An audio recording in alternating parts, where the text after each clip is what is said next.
bonsai Indonesia, sahabat pokok. Selamat datang di channel YouTube Pokok Art. Kali ini saya akan sharing bagaimana cara membuat bonsai. Tentunya dalam hal ini pada tahap finishing. Ya, seperti kita tahu bersama bahwa dalam membuat bonsai ada dua tahapan, yaitu yang pertama adalah pengadaan bahan. Jadi mempersiapkan sebuah tanaman untuk bisa menjadi bahan bonsai. Itu yang pertama. Yang kedua adalah setelah bahan bonsai siap untuk dibonsai, kita melakukan tahapan finishing atau membuat bonsai.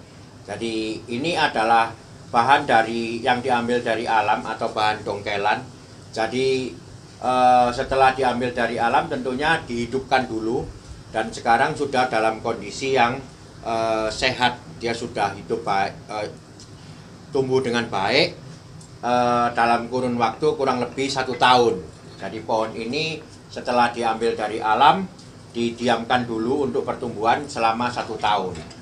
Kita bisa lihat di sini kita sudah memperoleh cabang-cabang ranting baru yang cukup besar, ini seukuran pensil sekitar diameter 8-9 mili. Ya, bahkan ini ada yang, ya ini istilahnya, inilah bahan dongkelan yang sudah siap untuk dibuat proses awal menjadi bonsai. Tentunya hasilnya akan menjadi sebuah kerangka bonsai dulu. Jadi proses atau tahapan awal ini menghasilkan kerangka, menghasilkan konsep atau desain dasar dari pohon ini. Nanti kita akan menentukan di mana mahkotanya, kemudian mengatur percabangannya, kemudian mengurangi ataupun bahkan mengupas, membuat keringan atau bagaimana. Ini akan saya sharingkan secara komplit, termasuk nanti reporting.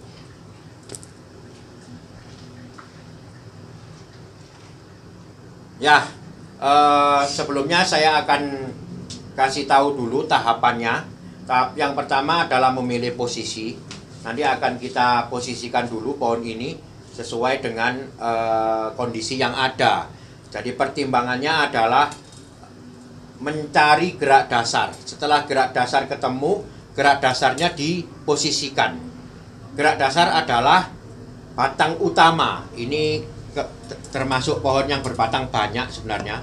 Jadi nanti saya akan memilih batang utamanya yang mana. Itulah yang kita pelajari secara detail, ataupun kemungkinan-kemungkinan yang bisa mengeluarkan potensi yang terbaik. Itulah nanti yang akan kita pilih. Jadi setelah gerak dasar ketemu, lewat sebuah posisi kita menentukan mahkota. Nah, ini saja sudah sangat cukup. Artinya kita sudah tahu raga ataupun batang utama dari pohon ini, kemudian mahkotanya, kemudian sekaligus menentukan arah tumbuh dari mahkotanya. Nah, nanti selanjutnya cabang ranting ataupun pohon kedua mengikuti apa yang ada atau kondisi apa yang ada pada pohon utama. Ya, itulah kerjaan kita sekarang pada tahap ini, yaitu menentukan posisi, kemudian nanti sampai ke pemilihan ranting dan pengarahan awal. Oke, kita ikuti bersama bagaimana saya menemukan atau menentukan posisi dari pohon ini. Ini adalah posisi yang saya inginkan. Jadi sementara saya kasih kayu untuk menentukan posisinya. Nah, kenapa saya memilih posisi ini? Mungkin bisa di zoom. Karena saya memilih batang utama adalah ini. Ini adalah batang utama. Kemudian setelah saya tentukan ini sebagai batang utama, di sini ada batang kedua yang cukup gede juga. Nah, ini ada batang kedua. Posisinya ataupun gerakannya cukup seirama. Jadi batang utama bergerak ke kanan, batang kedua juga bergerak ke kanan. Di sini akan memudahkan saya untuk selanjutnya merencanakan desainnya. Ya, jadi kalau misalkan batang utama ke kiri, batang kedua ke kanan, nah itu yang susah nanti. Kalau ini enak karena batang utamanya udah searah dengan batang kedua. Nah, setelah itu saya menentukan mahkota utama. Mahkota utama akan berada di daerah sini. Nah, ini nanti adalah ranting-ranting yang akan saya bentuk menjadi kumpulan mahkota utama. Sisanya bagaimana? Nah, kita ikuti bersama nanti apa yang saya lakukan terhadap banyaknya cabang ranting ini. Oke, jadi inilah dasar dari saya menentukan posisi. Ya, bisa dilihat di sini secara garis besar ada 2 pohon, 1 ini dan 2 ini. Pohon ini saling berhubungan atau connecting. Nah, ini ada akar. Ini ada akar. Ini sangat berbahaya akar ini. Biasanya nantinya kalau tidak dibuang akan mengganggu jalur makanan yang berasal dari induknya. Kalau ini saya katakan sebagai induknya, maka ini adalah akar kedua. Biasanya atau sering terjadi kematian apabila terdapat 2 sumber pada 1 batang pohon santiki.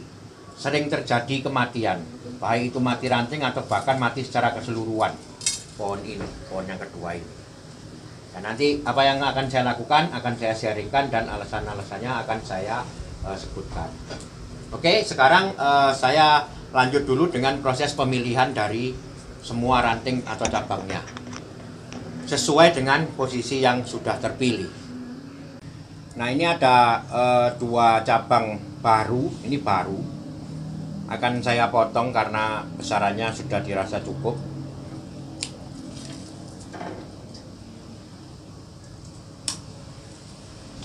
Dia akan tampil sebagai foreground, kondisi yang di depan. Background adalah kondisi yang di belakang. Kenapa ada foreground, ada background? Agar pohon ini mempunyai dimensi atau kedalaman. Nah, di sini juga masih terlihat kesannya flat. Jadi ini masih flat, kurang keluar masuk. Nah, ini akan saya tarik ke depan nantinya agar terjadi foreground lagi. Jadi di sini kosong, nanti di belakang kita kasih background.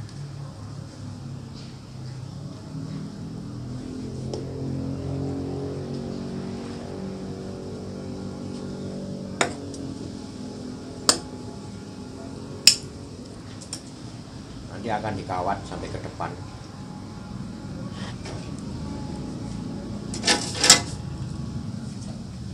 Ini juga ada yang menyilang, bisa diperhatikan ya. Ini ada yang menyilang. Saya harus pilih salah satu. Kemungkinan saya memilih yang belakang.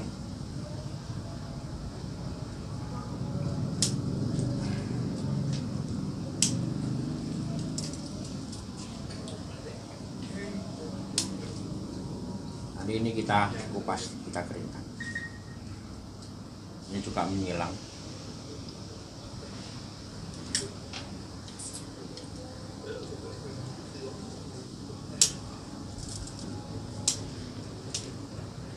Ini juga akan kita keringkan.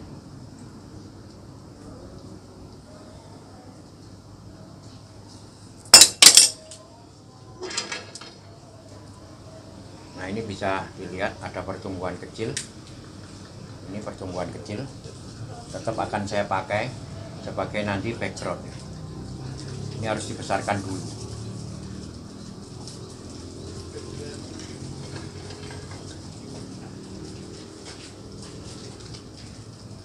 Ini ada yang saya katakan cabang paralel, jadi gerakannya sama. 1, 2, 3. Saya akan pilih 2 saja, yaitu ini dan yang ini. Yang di dalam ini nanti kita akan matikan.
Nah ini sementara adalah ranting-ranting yang saya pilih, saya kurangi pertumbuhannya.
Ya, ini proses pemilihan awal sudah selesai. Jadi inilah cabang ranting yang saya pilih. Kemudian yang tidak saya pilih tadi ada yang saya buang, ada pula yang saya sengaja untuk dibuat keringan. Nah, dari kondisi sekarang ini saya sudah jelas bisa melihat adanya jalur ataupun flow ataupun gerak batang dari pohon ini. Gerak batang utama jelas, gerak batang kedua jelas. Nah, selanjutnya tinggal mengatur, lebih menyelaraskan lagi antara gerak batang ini dengan cabang rantingnya. Nah, seperti tadi saya katakan bahwa yang ini nantinya dia akan berfungsi di depan di sini, kemudian arahannya bagaimana. Yang ini akan di belakang sini, kemudian arahannya bagaimana. Kemudian yang ini akan saya tarik maju ke depan sehingga dimensinya lebih nampak. Nah, itu nanti caranya bagaimana. Inilah proses kedua yang akan saya lakukan, yaitu pengawatan dengan pengarahan cabang dulu, belum ranting.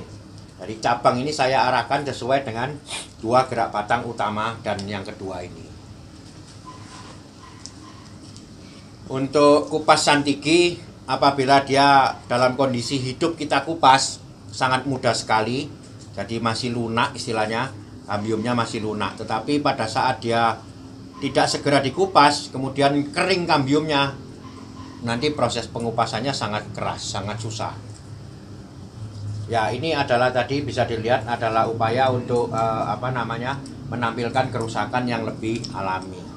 Jadi tidak ada guratan-guratan pisau yang terlihat seperti itu, adalah upaya menampilkan keringan yang alami.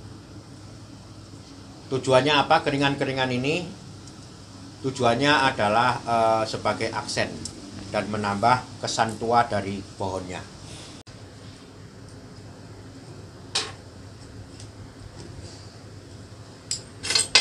Khusus untuk cabang yang ini, saya tidak akan kawat karena dia sangat keras, sudah tua ini kayunya.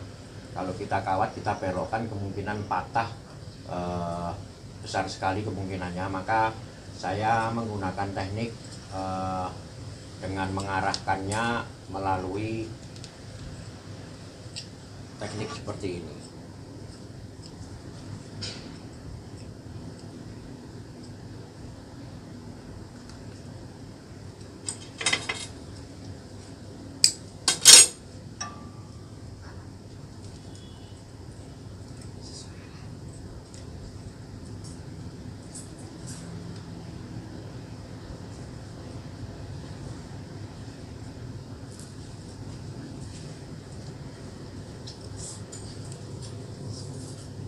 Sudah mengarah sesuai dengan yang saya kehendaki.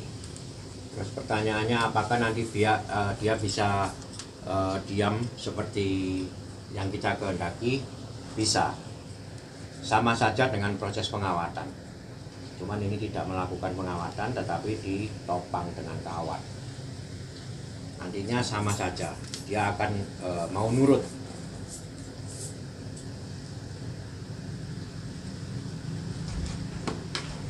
Nah, dengan adanya pengarahan barusan, kita sudah menghindari kesan flat atau kesan datar di depan maka keluar masuknya udah lebih kelihatan, didukung dengan ini dua cabang baru ini. Ya. Nah, ini kerangka dasarnya saya perbaiki, istilahnya berawal dari batang utama yang lain ataupun cabang-cabang yang lain kita perbaiki dulu posisi-posisinya. Nah, sekarang yang ini bisa dilihat di sini ada dua percabangan yang besar, satu ke atas dan satunya ke bawah. Saya akan menggunakan di sini sebagai kelompok pemimpin, di sini sebagai kelompok pengikut atau biasa saya sebut ekor. Ini sama posisinya, terlalu munggung ke belakang, jadi kepingin saya tarik ke depan begini.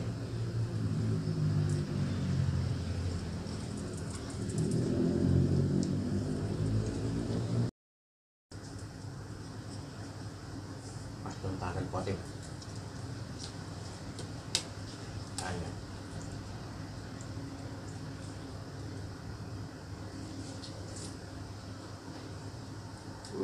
Balik.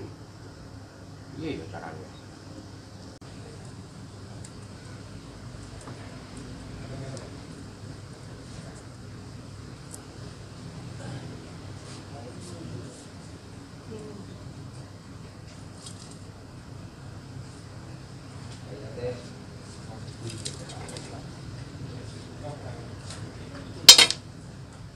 Pas.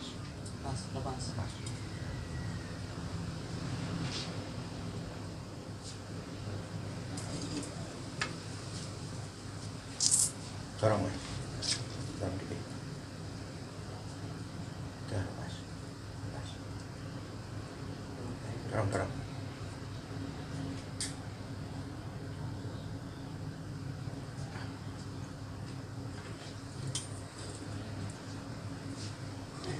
Nah, sekarang udah lumayan dia agak ke depan sini posisinya. Dengan cara ini saya tarik di dua tumpuan, kemudian menggunakan kawat besar untuk menahan tarian kawat.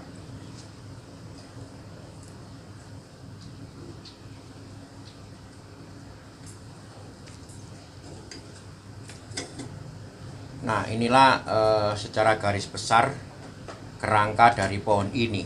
Saya sudah bisa memperkirakan di mana letak mahkota, kemudian bagaimana percabangan ini, bagaimana percabangan ini, bagaimana percabangan yang ini, sampai dengan bagaimana tunas baru yang ini dan yang ini.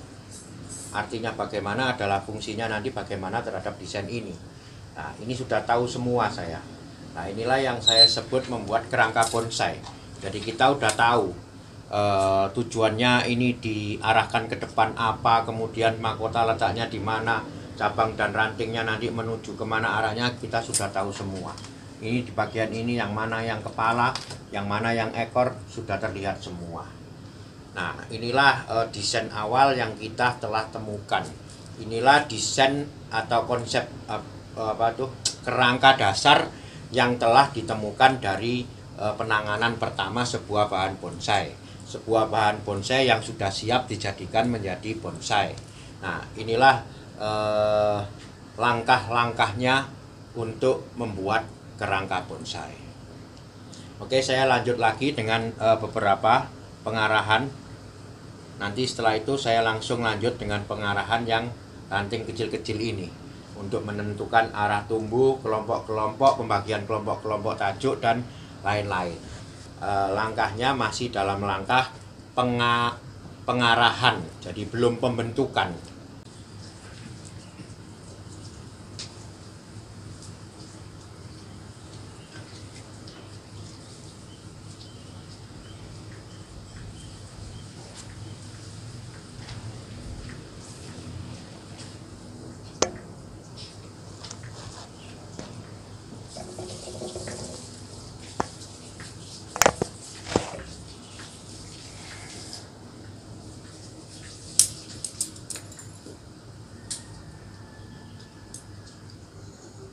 Ya, pengawatan dalam tahap ini kalau boleh saya menyarankan itu sebaiknya digunakan kawat yang cukup kuat untuk dia bisa ditekuk. Jadi artinya jangan sampai ukuran kawat kurang besar sehingga nantinya tidak sulit untuk ditekuk, artinya dia kembali lagi. Jadi karena ini adalah pengarahan, maka kawatnya dilebihkan besarnya agar kita mudah untuk melakukan tekukan. Demikian juga detail seperti ini kita kawat semua karena kita menginginkan nantinya misalkan ini cabang, ini akan menjadi ranting dengan arahan yang dari awal. Jadi ini pun nanti akan saya kawat semua ranting-ranting kecil ini menggunakan kawat yang sepadan ukurannya.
Nah, ini saya sedang mengawat kayu keringnya. Jadi kayu kering ini kebetulan dia mengarah ke belakang. Saya kepingin diarahkan ke depan dengan cara dikawat sama dengan cabang ranting yang hidup. Pertanyaannya, bisakah dia nanti nurut karena mengingat kayu ini sudah mati? Bisa, saya sering melakukan ini terutama pada saat kayu ini baru dikupas atau masih dalam keadaan basah. Jadi ini akan kita kawat dan diarahkan agar nanti bisa tampil sesuai dengan penempatan yang saya mau. Sama saja dengan kayu yang hidup, ranting yang hidup.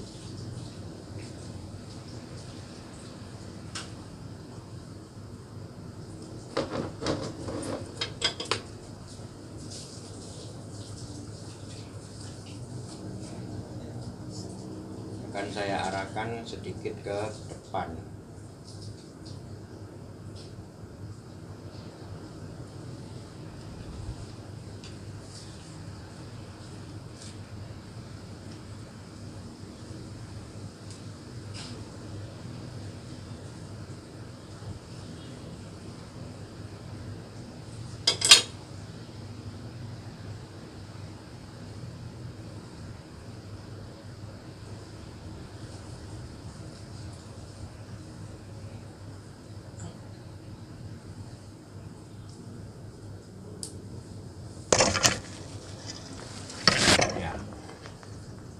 Sudah cukup lurus dari samping, tidak mengarah ke belakang.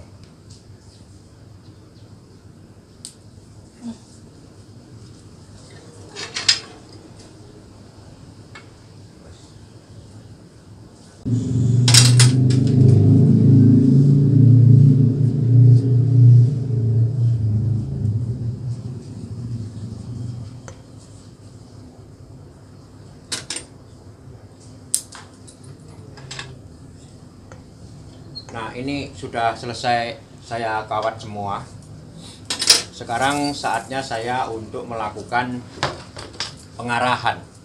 Yang tadi batang ataupun cabang utama, cabang yang besar-besar sudah saya arahkan. Ini saatnya saya mengarahkan perantingannya.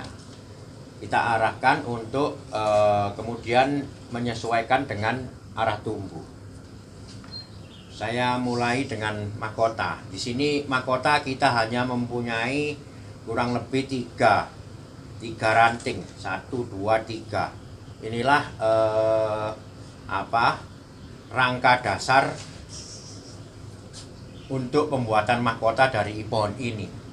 Tidak masalah pertumbuhannya, meskipun yang satu berasal dari cabang yang ini, yang satu lagi berasal dari cabang yang ini, yang dua berasal dari cabang yang ini.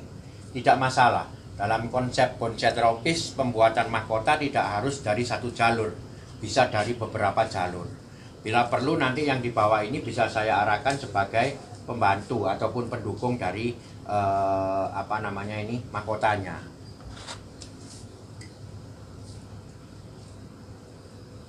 Perlu diingat untuk melakukan tekuan pada ranting yang muda tidak perlu terlalu ekstrim, karena nantinya membahayakan pertumbuhannya.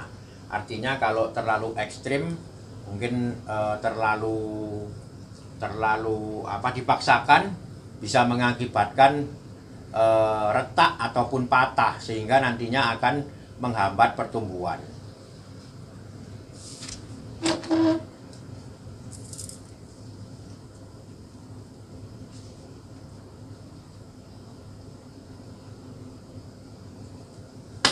Ya, inilah calon mahkota, bisa dilihat ya. Ini calon mahkota. Meskipun terdiri dari cuma 3 ranting, tetapi dia sudah bisa mewakili sebagai bentuk mahkota kurang lebih bagaimana. Hanya dengan 3 ranting kita bisa melihat sebuah kerangka ataupun rangka dasar dari sebuah mahkota. Yang ini saya rencanakan sebagai pengikut di bawah mahkota.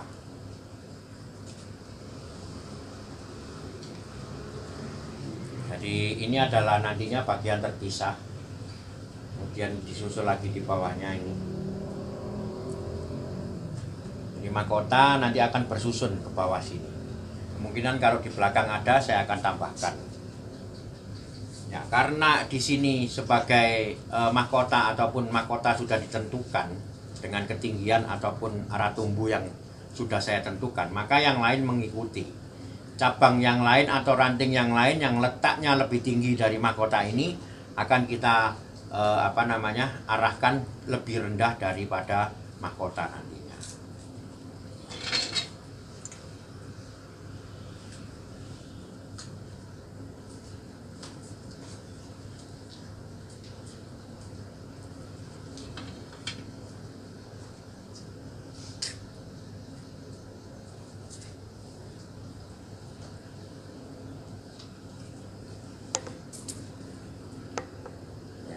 Ini sudah bisa dilihat dengan mengarahkan sedikit saja kita sudah memperoleh posisi kelompok tajuk atau kelompok ranting ini sudah di bawah mahkota.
Ini ada pertumbuhan tunas baru yang akan saya perbesar untuk dijadikan background. Nanti wujudnya seperti apa, tunggu sampai pembesaran. Ini adalah background. Ini juga background. Jadi background, penempatan background adalah berdasarkan ruang kosong yang ada. Jadi kalau bisa dilihat di sini, ruang kosongnya adalah sebelah sini. Saya akan memberikan background di sebelah sini. Jadi di sini. Ini nanti akan saya perpanjang sampai di sini. Jadi ruang kosong menembus ke sesuatu yang ada di belakang. Itulah yang kita sebut background. Keseimbangan background atau besar kecilnya background disesuaikan dengan foreground, ataupun keseimbangan foreground disesuaikan dengan background. Jadi kalau foregroundnya banyak, background juga harus banyak supaya seimbang.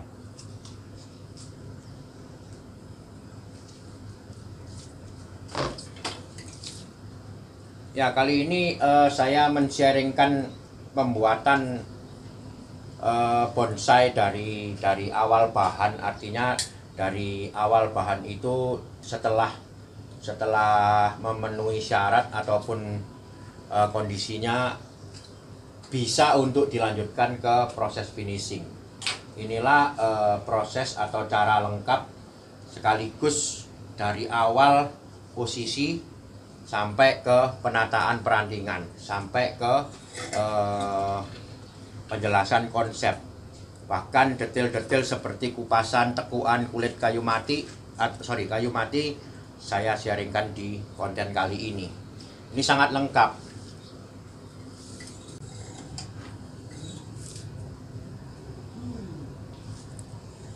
Nah, ini adalah calon mahkota kedua. Jadi dari cabang yang ini saya akan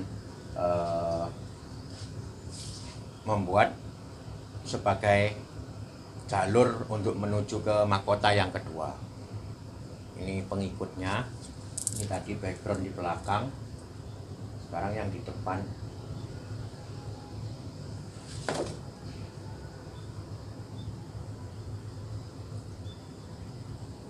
Ini foreground, ini background. Ini foreground, yang itu background.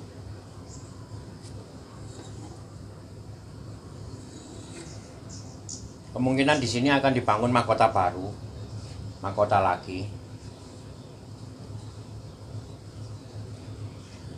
Di sini dengan pengikut 2 ranting ini.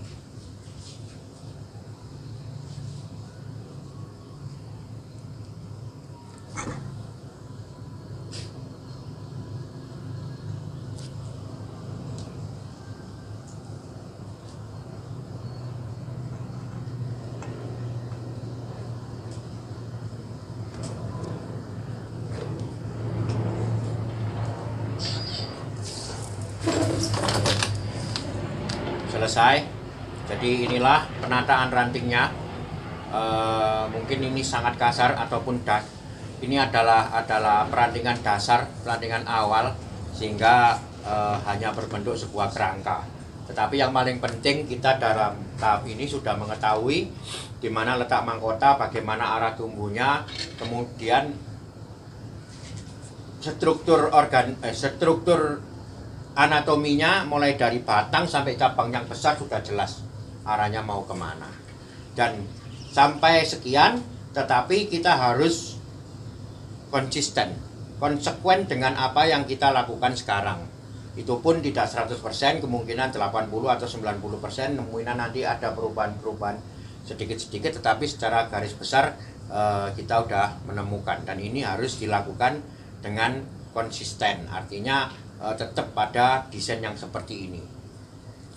Jadi apabila sudah tahu demikian, maka ada ke depan kalau ada titik tumbuh ataupun ada pertumbuhan baru, kita akan menyesuaikan. Kalau pertumbuhan baru itu dirasa mengganggu, kita buang. Kalau dirasa perlu, kita besarkan, kita tambahkan. Posisi batu sangat bagus. Kemudian dia sudah membentuk sebuah panorama. Inilah yang saya sebut view sedang dalam konsep Bokop. Akan saya jelaskan, akan saya sharingkan apa yang dimaksud view sedang dalam konsep Bokop setelah pohon ini di repotting. Sekarang kita persiapan untuk melakukan ganti pot.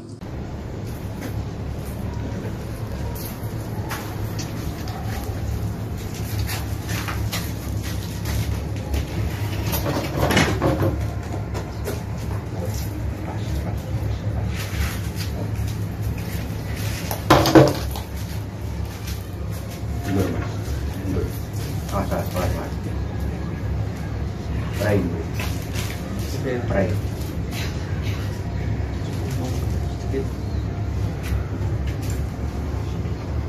Lagi kandil waktu nih.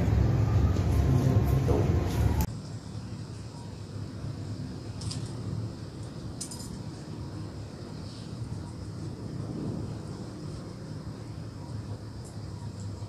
Aduh, saja.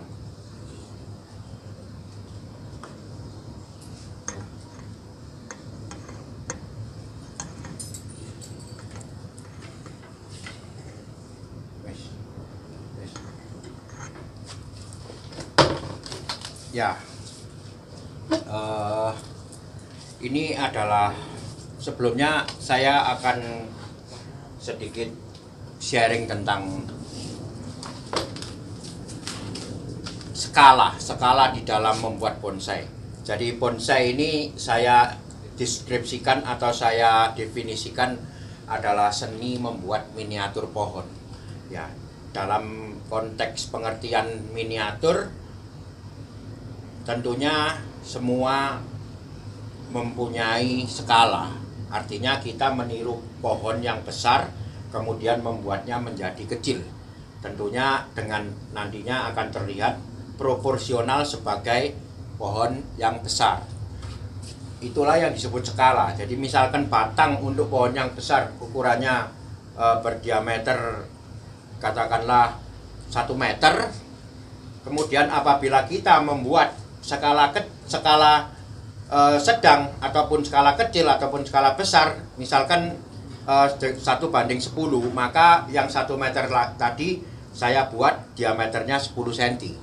Kemudian kalau saya membuat skala 1 banding 100, maka yang diameter 1 meter tadi saya tampilkan menjadi 1 cm. Nah, itulah skala. Nah, dalam hal ini proporsi juga harus diperhatikan. Apabila batangnya di sana besarnya 1 meter, kemudian cabangnya besarnya 50 cm, maka di sini juga akan saya buat demikian untuk mencapai proporsi yang bagus. Jadi di sini batangnya boleh dikatakan ini berapa? 3 atau 4, yang sininya saya buat 1 cm. Nah, proporsi ini sangat penting untuk ditampilkan, jangan sampai nanti cabangnya terlihat terlalu besar ataupun terlalu kecil. Biasanya terlalu kecil lebih kelihatan kurang bagus. Kalau terlalu besar sih masih bisa oke, masih bisa dibuat anak pohon ataupun tampilan pohon kedua. Nah, itulah skala. Nah, skala di dalam menampilkan bonsai saya bagi menjadi 3. Yang satu skala besar dengan artinya jarak pandangnya dekat. Jadi apabila kita melihat pohon di alam dengan jarak dekat, maka detail-detail dari percabangan ataupun apapun yang ada di hadapan kita itu sangat terlihat, akan terlihat. Tetapi apabila kita melihat pohon dari jauh, maka kemungkinan gunungnya juga akan terlihat. Kemudian apabila ada sungai, sungainya bisa terlihat, seperti itu. Nah, di dalam Bokop saya mengkhususkan atau telah menentukan bahwa penampilan karya Bokop adalah penampilan karya bonsai berskala sedang.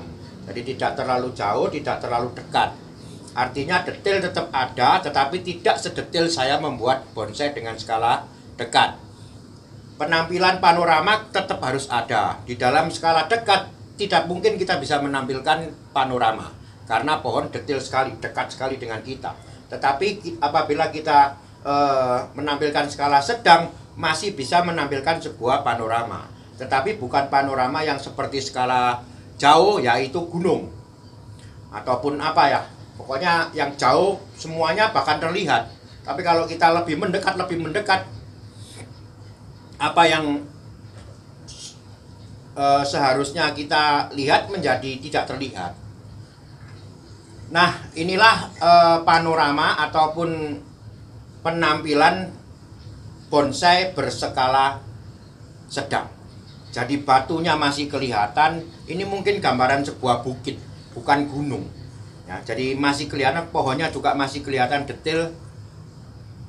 Tentunya nanti kalau sudah ada tajuk-tajuk, nah itulah yang dimainkan dalam penerapan konsep bonsai berskala sedang, penataan tajuk, penataan kumpulan daun. Apabila kita melihat bonsai dari jauh, maka terlihat satu gerombolan saja, tidak terlihat pecahan-pecahan. Makin maju ke depan, makin terlihat detailnya. Sampai kita berhadapan kurang lebih berjarak 10 meter ataupun 20 meter dari depan pohon, semua detail terlihat.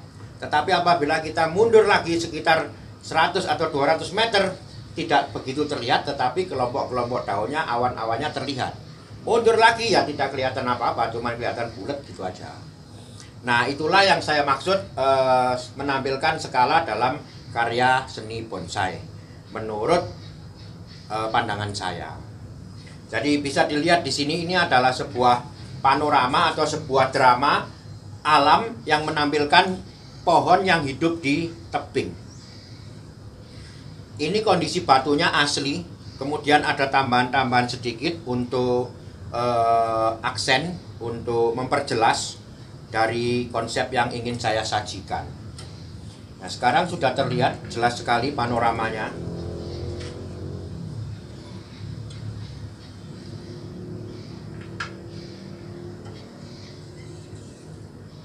Ya, dipilih pot tipis sebagai gambaran bahwa penyajiannya ini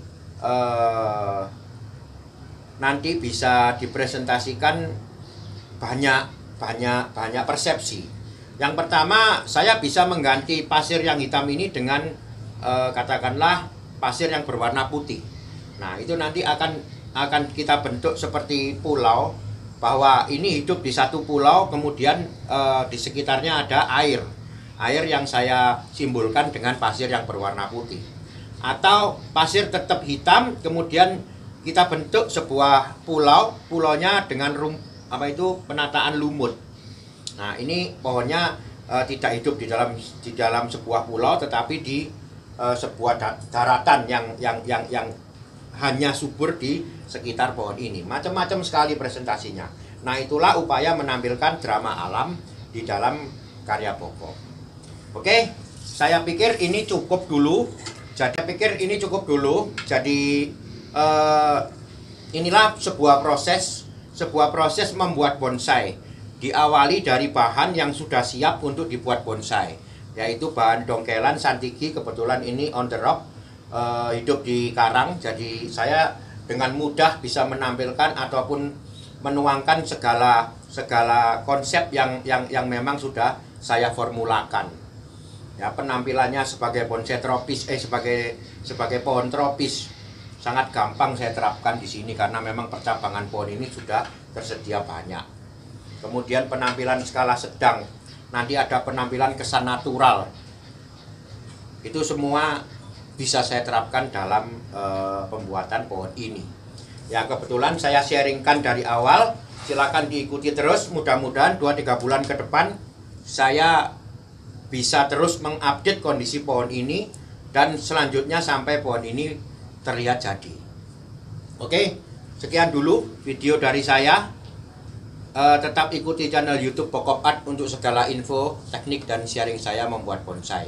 Tetap semangat, mari kita berkarya, karya bonsai Indonesia, bonsai tropis, konsepnya pokok. Salam pokok.